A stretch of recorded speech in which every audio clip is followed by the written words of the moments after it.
이어서 하겠습니다. 수음에서 생기는 10가지 장애. 하나나 저 선남자가 산마지를 닦아서 사마타 가운데, 이 사마타가 지라는 뜻이요, 멈춘다는 뜻이요. 윗바사나는 관이라는 뜻이고, 그래서 지관이에요. 관한 상태에서 그걸 멈추고 있는 거예요. 그게 지관법이에요. 사마타 가운데 세금이 다 없어진 이는 모두 부처님의 마음을 보는데, 세금이 다 없어진 사람은 마치 거울 속에 비치는 자신의 모습을 보는 것과 같으며, 얻은 것이 있는 듯 하면서도 작용할 수가 없는 것이 마치 귀신 들린 사람이 손발도 멀쩡하고 보고 듣는 것도 의욕이 없는데 마음이 객귀나 사기와 접촉이 되어 움직일 수 없는 것과 같으니 그것을 수음의 구역이라고 하느니라. 이게 뭔 뜻이냐? 우리가 가위 눌리잖아요. 가위 눌리면 몸이 안 움직여. 이렇게 굳어가지고 이렇게 그렇게 되는 그런 현상. 이게 수음의 구역이다 하는 거예요. 이해가 좀 잘 안 될 수도 있어요. 다음 읽어볼까요? 만약 귀신 들린 정세가 사라지면, 이게 묶여있는 정세가 사라지면 여기서 자유롭게 마음을 육체와 분리시켜서 나올 수 있어요. 마음은 몸을 떠나 도리어 제 얼굴을 보게 되어서 가고 머무는 행동이 자유로워져서 다시는 걸림이 없으리니, 수음을 떠나면, 수음을 벗어버리면 걸림이 없게 돼요. 처음에 이 수음에는 이 걸림이 있어가지고 이게 내 마음대로 안 되거든. 몸뚱아리를 내가 생각으로 이렇게 움직이잖아요. 움직이는데 이 세금과 이 수음에 이게 약간 결이 생겨, 틈이 약간 생기면 이게 제어가 안 돼요. 어떨 때 제일 많이 이런 현상이 일어나느냐? 가위 눌릴 때, 다른 귀신이나 어떤 영적인 힘에 의해서, 아니면 밑에 이제 수맥이 흐를 때도 그런 현상이 일어나요. 그래서 붕 뜨는 느낌이 들고, 그리고 안 움직여. 내 의지로 몸을 움직일래도 귀신 들린 것처럼 몸이 안 움직인다고. 세금이 마음대로 조절이 안 되는 거예요, 수음으로. 그러다가 문득 벗어날 때가 있어요. 근데 나는 그냥 일어났다고 생각하고 일어났는데 몸이 너무 가볍고 좋아. 뒤를 딱 돌아보면 내가 누워 있어요. 그러면 수음의 구역으로 온 거야, 이제 그게. 되게 놀래죠? 내가 내 얼굴을 직접 보는 거니까. 뭐지? 그러면 이 몸뚱아리, 수음의 몸은 눈으로 보일까요? 안 보여요. 몸으로부터 이 마음을 분리시켜서 나왔어. 거울 앞에 딱 서봐요. 벽만 보여요, 뒤에. 내 모습은 안 보여요. 손을 딱 봐. 손은 안 보여요. 근데 주먹 쥐면 주먹이 쥐어져요. 때리면 아파요. 긁으면 아파. 간지럽히면 머리카락 있죠? 땡기면 아파요. 근데 그거는 안 보이고 신기해요, 보면. 해본 사람만 알아요.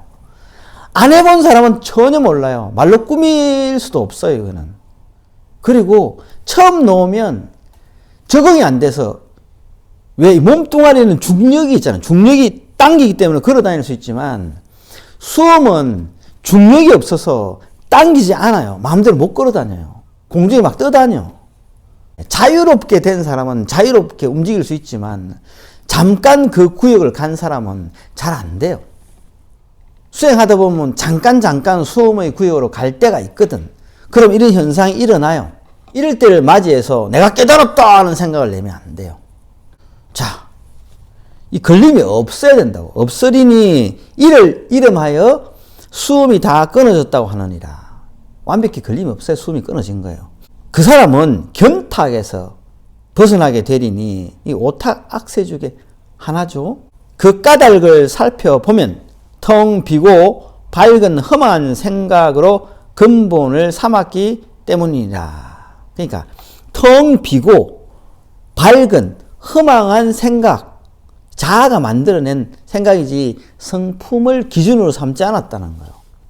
밝은 생각을 기준으로 삼았다는 거죠. 고요한 생각을 기준으로 삼고 착한 생각을 기준으로 삼고, 누구예요? 자아가 다 만들어내는 거예요. 정멸, 아주 고유한 생각을 기준으로 삼고, 기준이 그 다 틀려요. 그 기준 때문에 이런 현상들이 일어나는 거예요. 아나나 저 선남자가 그 가운데 있어서 찬란한 광명이 비침을 보고 마음이 열려서 안으로 억제함이 분수에 지나치면 호련히 그곳에서 한없이 슬픈 마음이 생겨나서 목이나 등의 따위를 보는 것까지도 마치 어린아이처럼 여기게 되어 연민하는 마음이 생겨나 저도 모르게 눈물을 흘리니, 수행하다 보면 참 이런 현상이 일어나요. 이게 찬란한 광명이 비침을 보고 뭔가 이게 참된 성품은 아니지만 깨끗한 마음에서 빛이 일어나는 걸 봤어. 그리고 마음이 열려서 안으로 억제하려는 생각이 분수에 지나치게 되면 그렇게 된다고. 그럼 이런 생각이 일어나는 거야. 모든 사물을 볼 때 불쌍하게 보여요. 모든 강아지도 봐도 불쌍하고, 니도 불쌍하고, 니도 불쌍하고, 당신도 불쌍하고, 다 불쌍한 거야. 정말 그냥 보면 눈물 나고 이래요. 대자 대비심하고는 틀려요. 그냥 이런 경계예요. 이런 수행의 작용으로 억제함이 지나친 탓이다. 우리 수행하면 억제하잖아. 뭐를? 욕구를 억제해요. 인간으로서의 삶 속에 접어들어 있는 욕망들이 많잖아. 그런 욕구들을 다 억제하거든. 그 억제함이 지나치면 이런 일도 생기는 거죠. 깨달으면 허물이 없어지는 것으로서 성인이 된 증거는 아니다. 오래도록 깨달아 혼미하지 아니하면 저절로 사라질 것이지만 만약 성인이 되었다는 생각을 내게 되면 슬픔이 지극한 마구니가 그 심장 깊숙이 들어가서 사람만 보면 우는 거야. 이제 사람만 보면 슬퍼하며 동물을 봐도 슬퍼하고 참 답답한 노릇이지. 이제 이렇게 되면 한없이 울 터이니 올바른 느낌을 잃었으므로 마땅히 빠져 떨어지게 되느니라. 이게 이제 첫 번째예요. 수음에 나타난 10가지 중에 첫 번째, 두 번째 이야기하겠습니다. 아나나 또 저 선정 가운데서 모든 선남자가 세금이 사라지고, 세금이 사라져야 수음의 경계가 나오는 거니까 수음이 명백하여 수수한 모습이 앞에 나타나는 것을 보고 감격함이 분수에 지나치면 갑자기 그 마음속에 한없는 용기가 생겨나서 용맹스럽고 날카로워지며 모든 부처님과 같다는 생각을 하게 되며 삼아성직업을 한 생각에 초월할 수 있다고 여길 터이니 이는 수행의 작용으로 업신여기거나 경솔하게 대함이 지나친 탓이니 깨달으면 허물이 없어지는지라 성인이 된 증거는 아니다. 감격함이 분수에 지나치면 이래야 된다. 자기가 수행하면서 뭔가 수행의 경계에 대한 감격이 우러나는 거지. 내가 세금을 이제 뛰어넘었다. 이제 수음의 구역에 와서 수행하니까 너무 좋다. 이러다가 이제 이렇게 빠진다는 거죠. 그러면 이제 너무 이제 용맹스러운 거지. 진짜 나는 할 수 있어! 이러면서 막 열심히 하려다 보면 그것도 문제가 되는 거예요. 오래도록 분명하게 깨달아서 혼미하지 아니하면 저절로 사라지겠지만 만일 성인이 되었다는 생각을 내게 되면 미친 마구니가 그 마음속 깊숙이 들어가서 사람만 보면 자랑을 하면서 비길 데 없을 정도로 아만이 생기는 거예요. 아만이 생겨나 위로는 부처님도 안 보이고 밑으로는 중생도 안 보여. 위로는 부처님도 보이지 않고 아래로는 사람도 보이지 않을 터이니 올바른 느낌을 잃었으므로 당연히 빠져 떨어지게 되느니라. 이렇게 되는 거예요. 어떻게 보면 세금보다 수음의 어떤 경계는 별거 없네 생각할 수 있어요. 그냥 지 잘난 척하고 막 이런 거니까. 근데 점점 가면 갈수록 또 다른 경계도 있어요. 자, 세 번째. 또 저 선정 가운데에서 모든 선남자가 세금이 사라지고 수음이 명백함을 보고서 앞으로는 새로 정득할 것이 없고 되돌아오려고 해도 옛날에 처해 있던 곳을 잃어버려서 지혜의 힘이 쇠퇴하고 약해지며 중휴지, 중간에 잠깐 머문다는 거죠. 오갈 때를 잃어버리고 잠깐 쉰다는 뜻인데 앞으로 나아갈 길을 못 찾는 거예요.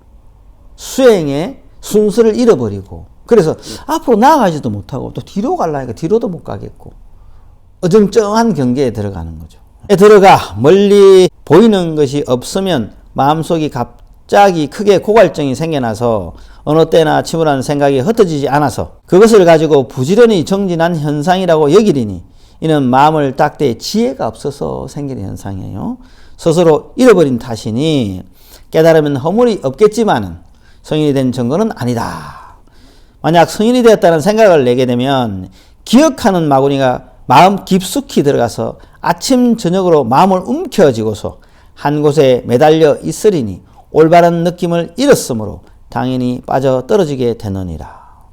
그러니까 어떤 꽁 하는 마구니가 들어가서 한 가지 생각을 계속 하는 거야. 제가 내한테 뭐라 했지. 제가 내한테 못생겼다 그랬지.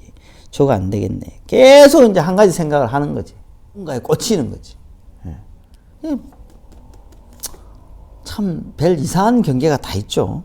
다음 이제 네 번째죠. 또 저 선정 가운데 모든 선남자가 세금이 사라지고 수음이 명백함을 보고서 지혜의 힘이 선정보다 지나쳐서 날려고 용맹한 데에 빠져서 여러 가지 훌륭한 성품을 마음속에 품게 되면, 그러니까 지혜의 힘이라는 것은 세간의 지혜의 힘이고 이 참된 성품의 지혜의 힘이 아니에요. 자기가 수행한 데 따른, 자기가 공부한 데 유의법에 따른 그런 지혜를 의미해요. 출생하는 지혜법을 따르면 이럴 일이 없지. 자아가 만들어놓은 탑을 따르는 거예요.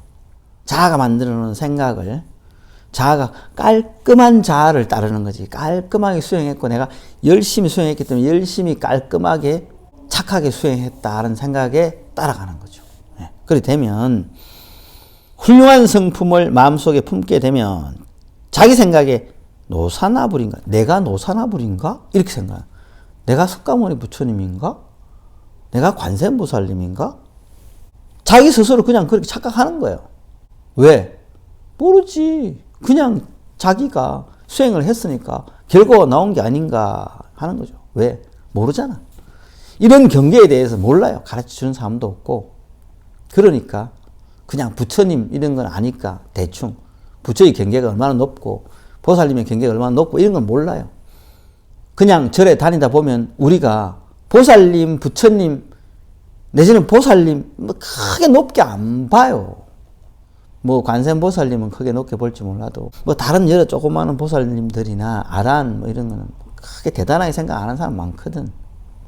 실제로는 엄청 대단한데 노사나불인가 의심하게 되어 조금 얻은 것을 가지고 매우 만족하게 여기리니 이는 마음을 씀에 있어 항상 살피지 못하여 지혜의 소견에 빠진 탓이니 자기의 소견에 빠진 거예요. 자기 생각에 빠진 거야. 깨달으면 허물이 없어지는지라 성인이 된 증거는 아니다. 만약 성인이 되었다는 생각을 하게 되면 하열한 것으로도 그냥 아무것도 아닌 조그마한 것으로도 만족할 줄 아는 마구니가 그 마음 깊숙이 들어가서 사람만 보면 스스로 말하기를 나는 빌 데 없는 최상의 진리를 정득했노라. 사실 정득한 게 아무것도 없는데 우리가 보면 정말 아무것도 아닌 하찮은 건데 자기 혼자 대단하게 생각하는 거죠. 하리니 올바른 느낌을 잃었으므로 당연히 빠져 떨어지게 되느리라.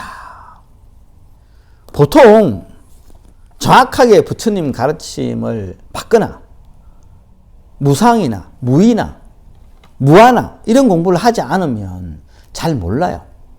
화두를 다 타파했거나 금강경을 완벽하게 이해했거나 능엄경을 완벽하게 이해했거나 대반야경을 완벽하게 이해했거나 그런 거 아닌다면은 대부분의 수행자들은 자기 생각에 빠져요. 왜? 모르니까. 수행의 순서와 그 과유와 그 결과와 그 과정에 대해서 하나도 몰라요. 어떻게 알아? 안 가르쳐 줬는데. 그러니까 자기만의 생각에 빠져요. 이렇게 여러 가지로. 그래서 마구니의 제자가 되는 거지. 마졸이 되는 거지. 그래서 사이비 종교도 만들고 내가 낸데 하고 내가 깨달았네 하고 나를 따르라 하면서 다 지옥으로 인도해요. 이렇게 되면 안 되겠죠. 또 저 선정 가운데 모든 선남자가 세금이 사라지고 수음이 명백함을 보고서 새로 정득할 것을 얻지 못하고 앤 마음은 이미 없어져서 예전과 지금을 두루 보고 스스로 어렵다는 생각을 내게 되면 마음에 홀연히 끝없는 근심이 생기는데 마치 바늘 방석에 앉은 것 같고 독약을 마시는 것과 같아서 살고 싶은 마음이 없어져서 항상 사람들에게 자기 목숨을 끊어주어 빨리 해탈하게 해달라고 애원하리니 이는 수행 중에 방편을 잃은 때문이니 깨달으면 허물이 없어지는지라 성인이 된 증거는 아니니라. 말 그대로예요. 이거는 만약 성인이 되었다는 생각을 내게 되면 한 부분으로 항상 근심하는 마구니가 그 마음에 깊숙하게 들어가 손에 칼을 잡고 제 살을 깎으면서 죽기를 좋아하기도 하고 들어는 항상 근심하며 산속 깊숙이 들어가서 사람을 보려고 하지도 않으리니 올바른 느낌을 잃었으므로 당연히 빠져 떨어지게 되느니라. 그러니까 지혜가 없어서 수행을 어떻게 해야 될지 모르면 내가 어디까지 수행을 했고 어떻게 나아가야 되며 나의 경계가 어떤 것이고 나는 지금 어느 정도의 수행력을 갖추고 있다 이런 걸 모르잖아요. 모르기 때문에 발생하는 현상들이에요. 그냥 수험의 경계 중에 있으면서 내가 열심히 하고 있다라고 생각하고 쭉 가기만 하면 돼요. 현상들이 사라지면 그 경계가 없어졌다라고 하는 거예요. 세금도 마찬가지고 수험도 마찬가지고 상업도 마찬가지고 행음도 마찬가지고 식음도 마찬가지예요. 그냥 수행을 열심히 하면 하나하나 풀어지는데 그 수행할 때마다 의문을 가지고 수행할 때마다 이렇게 하면 맞는 건가? 이렇게 돼야 되는 건가? 어떻게 돼야 되지? 다음 수행은 다음은 어떻게 가는 거지? 이렇게 이제 찾는 거죠. 근데 답을 주는 사람이 없어. 혼자 답답해. 몰라. 어떻게 해야 될지. 그러면 이런 마장이 생기는 거예요. 아니면 내가 알았다 하면 나는 이거 끝난 거 아닌가? 다 된 것 같아. 이러면 내가 노사라불이야? 이래 되는 거예요. 조그마한 것으로 만족을 느끼고 난 다 됐다. 대부분 그런 사람이 많은 것 같아. 조금 뭐가 생기면 자기가 크게 된 걸로 착각해요.